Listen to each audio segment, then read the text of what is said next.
Pumunta ako ng Malaboracay ang datingan kung paano ako dito nag-ihaw ng karne ng baboy, kung paano ako malasing, uminom, at tumabling. What a nice!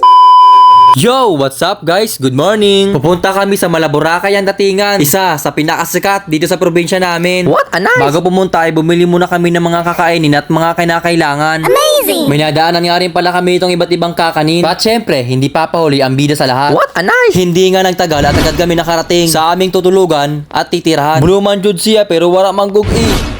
Pagkamaya-maya ay agad nang nakarating sa Kalukalek ng Boracay na matatagpuan sa Victoria, Northern Samar. Sikat ito sa pinapangalang Spice of Beach. Spice man jud siya pero di rin man spicy. What a nice! Bago tumimpla, iinom muna kami ng tinimplahan. What? Sa part na to ay babahagi ko sa inyo ang mga baon namin katulad na lamang ng saging at iba't ibang kakanin, iba't ibang prutas at iba't ibang pagkaing dagat katulad na lamang ng pusit, kinilaw at inihaw na isda at iba't ibang luto ng baboy. What a nice! Kaldag ka sa akin. Wow, ang sarap tignan ng dagat. Pero hindi masarap ang dagat, maalat man to. Pork chop ka sa akin. Sabay iihawin sa nagbabagang apoy. Pinagmasdan ng magandang lalaking yan. Aray! Papawaw ulan talaga ako sa sarap ng pork chop niya. Tinanong ko kung anong pangalan niya, sabi niya LK means daw Laika. Ay, syoklora pa pala sa akin. Kainis naman, kala ko jackpot na. Ay. Sa ganitong sitwasyon nga, yung sarap sa pakiramdam, yung tipong magluluto ka sa gilid ng dagat, mag-iihaw at sabay pinagmasdan ng mga kabataang naliligo na talaga namang nakakainggit.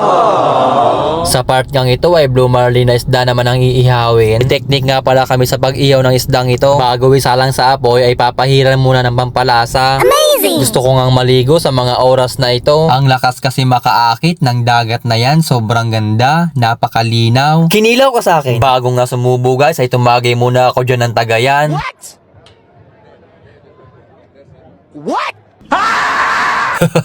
Syempre, bago sumubo ay tumagay na muna ako dyan ng alak. Patikim lang muna, hindi pa kasi nananghalian. Baka sikmurain ako kapag alak ang unahin.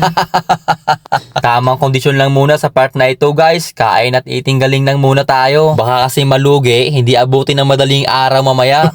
Kapag talaga matalo sa inuman, abay, dinaya. Minsan nga ay lalagyan pa ng Ajinomoto yung alak ko. Napakagrabe ang papangit ng ugali ng mga kasama ko. Sa sobrang inis ko sa Ajinomoto, hindi pa na kontento, nilagyan pa ng robos.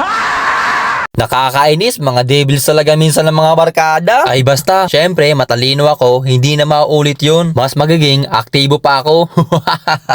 Bilang isang lasenggero guys, ay hindi pala madali. Aking napagtanto na kapag ka walang laman ng tiyan mo o wala kang kinain, abay, talo ka talaga. Sa araw ngang ito ay first time kong iinom ng alak. What a nice! Sa party ngang ito ay nabutang kami ng tag-ulan. Sa lakas ng tirik ng ulan ay merong napakaraming naliligo. Sa mga naliligo ay binilang ko kung iilan sila. Nang binilang ko ay umaabot ito ng mahigit 1,000 at 200. What a nice! Medyo tumigil na nga ang ulan at nakapag-start the engine na naman ng Alfonso. Kung napapansin nyo, paubos na yung alak. Kanina pa kasi nagumpisa, hindi pa ako makain. Biruin nyo guys, ginawang almusal lang barkada ang alak. Napakagrabe, sabi ko let dirt muna ako for this video guys. Sit check. Baka kasi may tartar. Fast forward tayo guys, pakalipas ng ilang oras ay nabutan na ng gabi at walang ibang ginagawa kung di patuloy sa pag-aalak. Wala eh, first time di ba? Lalo na kapag sa ganitong sitwasyon ay mag-e-enjoy ko talaga at kailangan mo itong sulitin. Yes, nice! Sa alak daw guys ay hindi mawawala palagi ang balot. Sabi ko, ako hinahamon nyo, ay paborito ko yan. Pasintabi nga lang po pala sa mga hindi kumakain nito. Yung iba kasi nandidiri, pero yung iba naman ay gustong gusto. Kung nakarating ka nga sa part ng video ito, please mag-iwan ka naman po ng comment para malaman ko kung saan nakarating ang video ito. Maraming salamat, arigato gozaimasu. Sarap talaga ng balot. Paborito! Abay lalagay ng suka, abay, sarap! Yung the best part talaga ay yung habang umunguya ka tapos hihigupin mo yung sabaw ng suka. Sarap. Inabutan nga ako dito guys hanggang alas 11 lang.